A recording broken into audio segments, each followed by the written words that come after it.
So my dad, I called him, and I was like, Dad, look, I'm sorry. You know, I got thrown out of school. I hit somebody in the head with a chair. And my dad was like, well, you didn't get thrown out of school yet. And I'm like, well, I did. He's like, I'm going to come down there. I'm going to negotiate. And I was like, you don't have to, Dad. Like, I'm expelled. I was in the wrong. He goes, nah, there's no evidence. And I swear to God. So we comes down to the principal's office. I'll never forget this. He was wearing like a New York Yankees batting practice jacket, sweatpants. He had a cup of Dunkin' Donuts coffee. He was wearing his huge chain. He has like the like one of those like Jesus, Jesus's actual height and weight in gold chain. So he walks into the principal's office. And like, you know, keep in mind, I mean, it's, you know, you have to have a meeting with the principal. There's a secretary. There's a whole system. My dad just ignores all that. He goes, which room is it? And I was like, oh, it's that room. So the secretary's like, oh, sir, can I help you? He just ignores, walks in. The principal, I'm seeing this like from behind my dad. The principal was on the phone. And my dad goes, hey, can I talk to you? And doesn't introduce himself, nothing. And the principal's like, excuse me?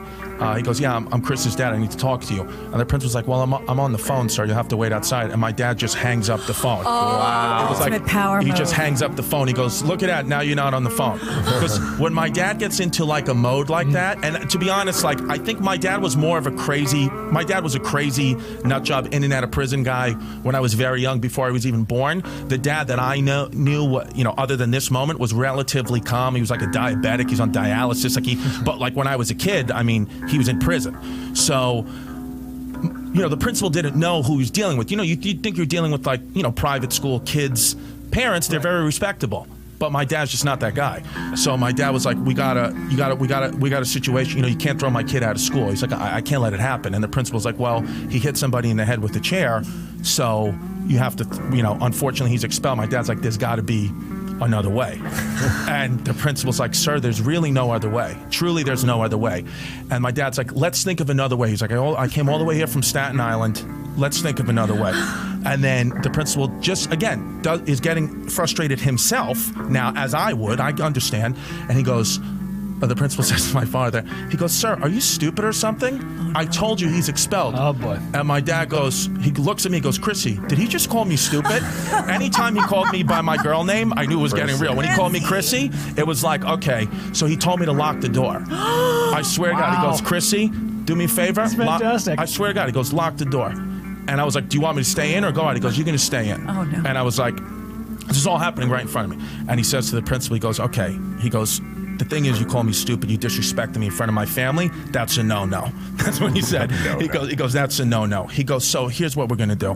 He goes, you have two options now. And I swear it was the calmest my father was the whole moment is when there was impending violence. Mm-hmm. He goes, here's what we're going to do. He goes, I'm going to give you two options. The first option kind of sucks for you, but I'm going to lay it out. He goes, I'm going to come over there. I'm going to break both your kneecaps. And I was like, that's crazy. And then he goes, you're going to think I saw that line in a movie? He goes, I'm the kind of guy that they write these movies about. He said, I have no, and he had a reason. He said, I'd rather go to jail for the rest of my life than you throw him out and me have to listen to his mother's mouth for the rest of my life. So he said, you've been doing me a favor. That's the thing. He said to the principal, he said, either way I'm in prison. One's emotional, one's physical. He goes, I'd rather be in physical prison with my friends than have to listen to his mother forever, that it's my fault, that another mistake I made.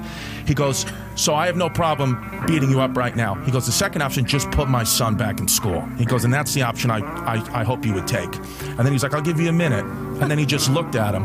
And then I swear, like, it was so tense. Like, the principal was white as a ghost. Because now he's like, you can be tough all you want, but now you're locked in a room with a psychopath. So Hold it's on. like... Wait a second. I was tuned out for a second. Are we still talking about Koppelman's dad here? Or is it another fella altogether with a slightly different approach to parenting? Yeah. So the principal made his choice and put me back into school. Wow. I had detention before school and after school every day from September 14th through the end of the school year in June. And I got thrown off the basketball team, and, you know, to my father. And to be honest with you, I swear by the end of that year in June, my dad and this principal were like on handshaking, like friendly terms. Sure. Like he respected my father. I want to know. If his hand's on your hands. And then the kid never pressed charges. The kid was going to press charges. Him and his family were going to press charges. That all went away too. And we're fine.